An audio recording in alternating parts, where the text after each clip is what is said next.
बिस्मिल्लाहिर्रहमानिर्रहीम। अस्सलाम वालेकुम। दावत नूर में आपको एक बार फिर से खुशामदीद कहती हूँ। आज आपके साथ वाइट यखनी पुलाव की रेसिपी शेयर कर रही हूँ। ये अपने टेस्ट के लिहाज से और अपनी लुक के लिहाज से इंतहा मुनफरिद है और आई एम श्योर आपने ये रेसिपी पहले कभी भी नहीं ट्राई की होगी। बनाना इसे बहुत ही आसान है। इसके लिए मैंने सबसे लिया है तकरीबन 1.5 लीटर के करीब पानी, इसे डाल दिया है। और अब मैं जो चिकन मैंने साफ करके धो ली है, अब मैंने बड़े पीसीज रखे। आप छोटे कटवाना चाहते हैं, जिस तरह से आपको घर के हिसाब से ज़रूरत हो आप चिकन के पीसीज बनवा लीजिए। और मैं इसे इस पानी में डाल लूंगी। अब इसके साथ साथ मैं शामिल करूंगी इसके अंदर इसका मसाला। 1 इंच का अदरक का टुकड़ा, इसे बारीक काट लिया है। और 1 अदद लहसुन की पोथी वो डाल दूंगी, पूरी लहसुन की जो ये गुल्लिक है ये पूरी डालूंगी। और 1 टेबलस्पून के करीब इसे नमक डालूंगी।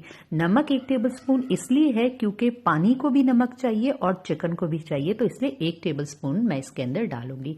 अब गरम मसाले में 1 टेबलस्पून के करीब भर के धनिया पाउडर, 1 टेबलस्पून सौंफ, 1 टेबलस्पून जीरा, और ये लौंगे है 15-16 लौंगे, 10-12 काली मिर्चें है, 2 बादियान के फूल है और 2 ही दालचीनी की स्टिक है, वो मैं इसके अंदर डालूंगी। दालचीनी के 2 अदद टुकड़े इसके अंदर मैं शामिल कर दिए ताकि ये यखनी के अंदर बहुत जबरदस्त फ्लेवर पैदा कर सके।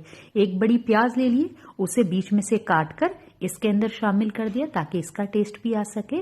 और ये तेज पत्ते हैं 3-4 वो डाल दिए हैं मैंने, ताकि इन तमाम मसालों का रस निकलने से ये यखनी अपने जायके में बहुत ज्यादा रिच होगी। आपको नजर पुलाव में कोई भी मसाला नहीं आ रहा होगा, लेकिन ये तमाम चीजें और इसका फ्लेवर यखनी के अंदर शामिल है, क्योंकि मैं इसे छान कर फिर बाद में अलग करके रख लूंगी और मसाले को फिर बाद में डिस्कार्ड कर दूंगी। तो ये पुलाव इस लिहाज से बहुत मुनफरिद है कि इसमें से आपको कोई चीज चुननी नहीं पड़ेगी, टेस्ट सब चीजों का होगा। अब चिकन अच्छी तरह से बॉईल हो गया, मैंने उसे यखनी से अलहदा कर लिया। ये लहसुन की पोथी इसे भी अलग से निकाल कर मैंने रख दिया है, इसका भी गुदा मैं शामिल करूंगी मसाले में। और ये मेरा यखनी है, छान कर तमाम मसालों से मैंने इसे अलग एक बर्तन में रख लिया है। अब चावलों को चढ़ाने की बारी आती है। मैंने लिया आधा कप के करीब ऑयल और 1.5 टेबलस्पून अदरक लहसुन ताज़ा पिसा हुआ। और ये जो बाकी आपको लहसुन नजर आ रहा है, ये उस पोथी से गूदा मैंने दबा दबा के निकाला है। इसमें भी बहुत ज़्यादा टेस्ट होता है। अब इसे ऑयल में उस वक्त तक मैं फ्राई करूंगी, इसे बहुत ज़्यादा ब्राउन नहीं करना है। अब ये दही मैं आपको दिखा रही हूँ, इसे साइड पर पहले रखूंगी क्योंकि पुलाव को बिल्कुल वाइट टोन पर मुझे रखना है। और ये 2 अदद मीडियम साइज के आलू है, इनके क्यूब काट लिए। 1 किलो के करीब मटर है, उन्हें छील कर धोकर इसके अंदर शामिल कर दे। आपके पास फ्रीज मटर है, आप वो डाल दीजिएगा। इसे भी कोई पकाऊंगी कुछ नहीं, डायरेक्ट मैं इसके अंदर आधा कप के करीब दही डाल दूंगी। इसके अंदर कोई टमाटर प्याज कुछ नहीं जाएगा, बस ये आधा कप दही इसको बहुत ज्यादा फ्लेवर देगा। और उस वक्त तक दही को भूनूंगी जब तक दही दानेदार हो जाए और इसका पानी ड्राई हो जाए, यहां तक। क्योंकि किसी भी चीज को आपने किसी भी स्टेज के ऊपर ब्राउन नहीं करना है, ये व्हाइट यखनी पुलाव है, बस इस बात को याद रखिएगा। अब जो यखनी मैंने प्रिपेयर की थी उसका काफी हिस्सा मैं इन चावलों में डाल दूंगी अपने अंदाजे के मुताबिक, क्योंकि मेरे 1.25 किलो के करीब चावल है, तो मैं ये इसके अंदर डाल दूंगी। मैंने लिए थे ये व्हाइट बासमती चावल, पुलाव के साथ ये ज्यादा अच्छे लगते हैं।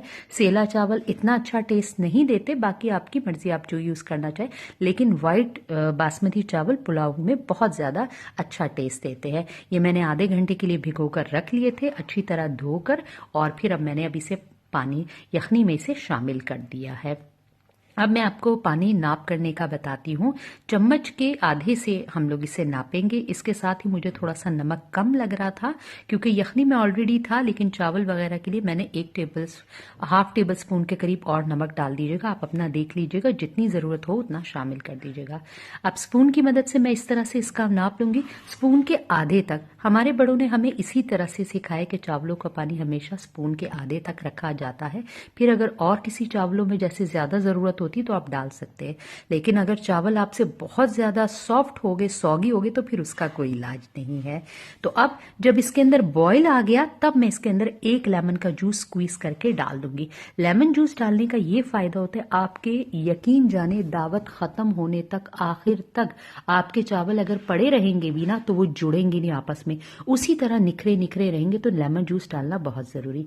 अब मेरा तमाम पानी ड्राई हो गया, खुश्क हो गया, आप देख सकते हैं साइड पर। अब मैं इसे दम पे लगाऊंगी।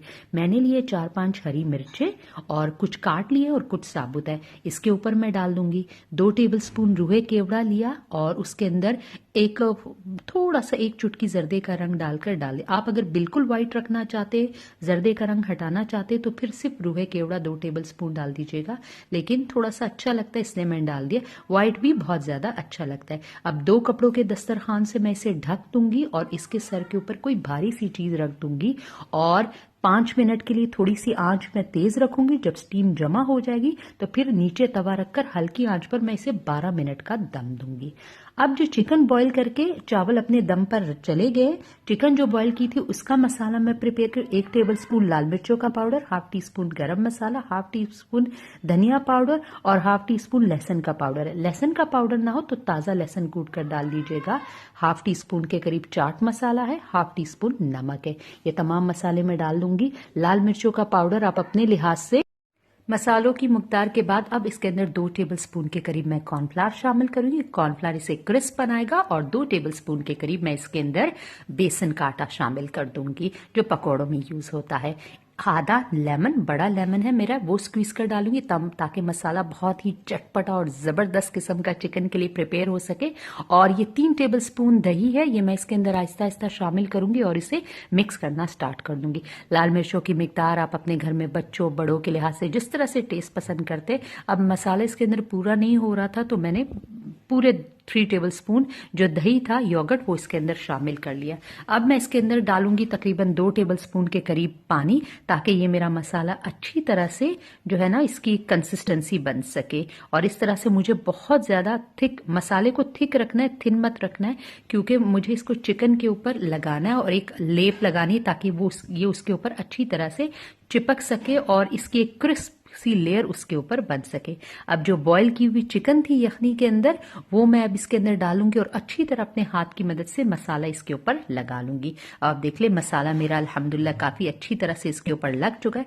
अब मैंने लिया है एक पैन में ऑयल। मैंने बहुत ज्यादा ऑयल नहीं लिया, पलटते पलटते मैं इसे बना लूंगी और इस तरह से मैं इसे ऑयल के अंदर डालूंगी। ऑयल गर्म होना चाहिए और तकरीबन 2 मिनट एक साइड को दूंगी और फिर इसी तरह से 1.5 मिनट दूसरी साइड को दूंगी, क्योंकि चिकन तो कम्प्लीटली कुक है, सिर्फ ऊपर से मसाले को इसके ऊपर क्रिस्प करना था ताकि एक अच्छे से फ्लेवर के साथ, चटपटे फ्लेवर के साथ जब आप इसे चावलों के साथ खाएंगे और जहां से मुझे जगह नजर आएगी मैं चिकन को उस तरह पलटती जाऊंगी और हर जगह से इसके मसाले को पूरी तरह से मैं कुक कर लूंगी ताकि ये हर जगह से अच्छी तरह से फ्राई हो जाए। अब जो एक पीस रहता है वो भी मैं कर लूंगी। अब चावलों का दम तकरीबन 12 मिनट का लग चुका है। मैं कपड़े हटा देती हूँ इसके ऊपर से। अब मैं आपको चावल खोल के बता, देखिए किस कदर जबर, और आप यकीन जाने जब ये चावल बन रहे थे मेरे घर में इतनी जबरदस्त खुशबू इसकी फैली हुई थी और आप जब इसे बनाएंगे ना तो आई एम श्योर आपको भी बहुत अच्छा लगेगा। अब मैंने इसके साथ बना जो बाकी चिकन स्टॉक रह गया था उसका शोरबा रायते के साथ और चिकन के साथ इसे सर्व कर दिया। उम्मीद करूंगी आपको ये रेसिपी बहुत ज्यादा अच्छी लगी होगी। आप इसे अपने फ्रेंड्स एंड फैमिली मेंबर्स के साथ भी जरूर शेयर करेंगे और चैनल पर अगर नए तो हम्बल रिक्वेस्ट है चैनल को सब्सक्राइब कर लीजिए। अल्लाह हाफिज।